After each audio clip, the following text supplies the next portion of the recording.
إن أصحاب الجنة اليوم في شغل فاكهون هم وأزواجهم في ظلال على الأرائك متكئون لهم فيها فاكهة ولهم ما يدعون سلام قولا من رب رحيم وامتازوا اليوم أيها المجرمون ألم أعهد إليكم يا بني آدم ألا تعبدوا الشيطان إنه لكم عدو مبين وأن اعبدوني هذا صراط مستقيم ولقد أضل منكم جبلا كثيرا أفلم تكونوا تعقلون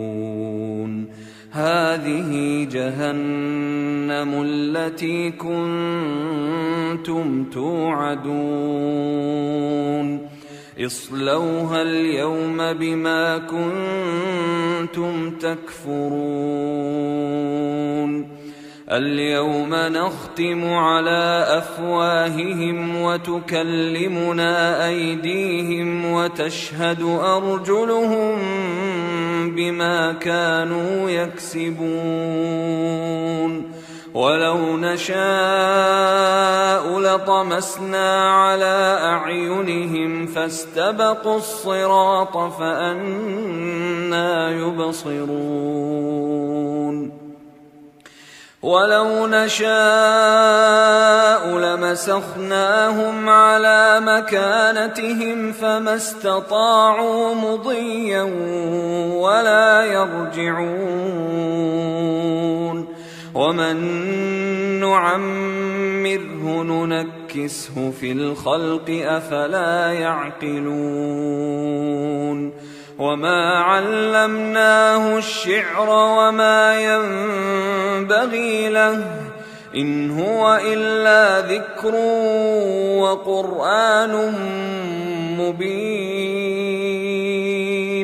لينذر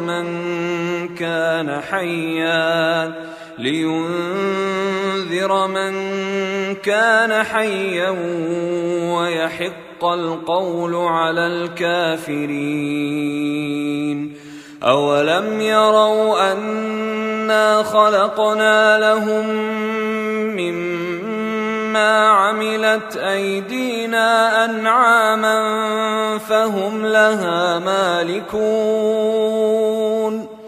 وذللناها لهم فمنها ركوبهم ومنها يأكلون ولهم فيها منافع ومشارب أفلا يشكرون واتخذوا من دون الله آلهة لعلهم ينصرون لا يستطيعون نصرهم وهم لهم جند محضرون فلا يحزنك قولهم إنا نعلم ما يسرون وما يعلنون أولم ير الإنسان أنا خلقناه من نطفة فإذا هو خصيم مبين وضرب لنا مثلا ونسي خلقه قال من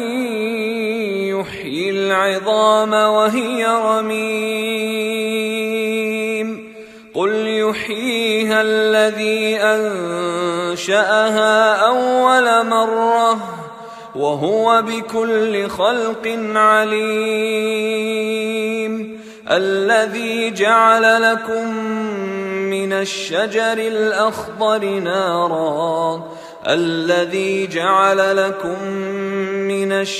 الأخضر نارا فإذا أنتم منه توقدون. أوليس الذي خلق السماوات والأرض بقادر على أن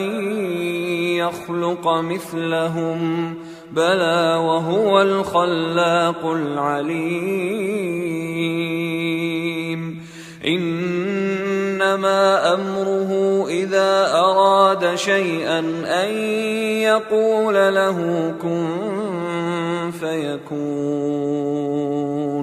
فسبحان الذي بيده ملكوت كل شيء وإليه ترجعون.